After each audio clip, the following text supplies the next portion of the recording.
Hi, so today we worked on 3 exercises that are meant to strengthen your ability to get in and out of a prolonged sitting position, like getting out of a very low chair. So we're gonna start with hands supported on a countertop.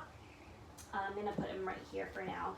And you are gonna bend, a little micro bend. There's a little bend at the hip, a little bend at the ankle, a little bend at the knee, and then stand up to your tippy toes and then come back down. And you're supported lightly with your hands.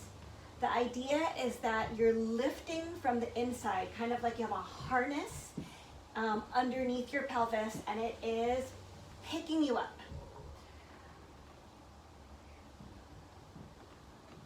In addition to thinking about that harness, you want your knees and feet to be going in the same direction. And you want to think about exhaling as you stand up.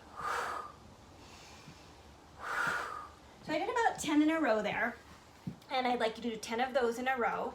And then after you do 10 of those in a row, then you do this next exercise also at the counter. So you're standing at the counter, leg kicked behind you. You're solid here, not arching at your back, but solid here, and you're doing baby pickups of your legs. You can do about 10 of these.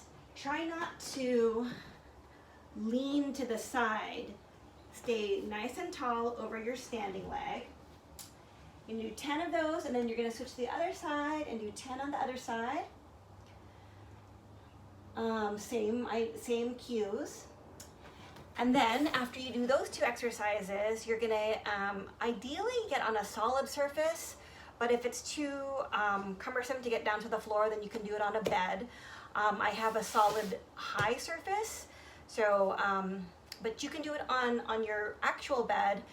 It'll be more challenging, but it'll be easier to get onto it. So the exercise is bridging. Now, you might find 2-legged bridging to be easy. So a better option would be to cross one leg over the other. Make sure your toes are going the same direction, are going straight ahead, not turned out, but straight ahead.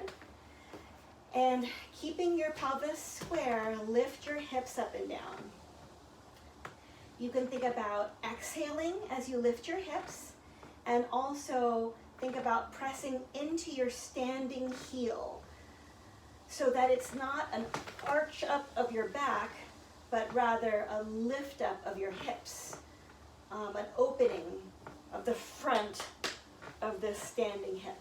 You do 10 on one side, and then you're going to do 10 on the other. And once you're down here, you can just go back and forth between the right side and the left side. You want to do somewhere between 8 and 10 in a row, and it should feel challenging but not painful. And the last couple that you do in a set, like say number 7 and 8, should feel challenging. If they don't feel challenging, then go to 10. But if they already feel difficult to do the 7th and the 8th one, then stop at 8, do the other side, and then just go back and forth until you do that for 3 sets of somewhere between 8 and 10, 8 and 12. Okay, you can determine where your body's ready to be. So to review, you're going to do 10 of these, and then 10 of these, and then 10 of these, and then 10 of these again, 10 of these again, 10 of these again.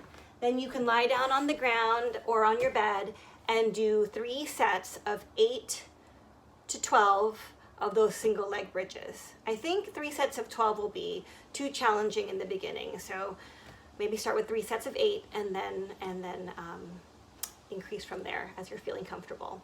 Then these exercises are meant to be a bit challenging, so you can skip a day. So whereas the massaging that we talked about last time to your knee and to your foot can happen on a daily basis, this one can happen every other day. Okay? All right.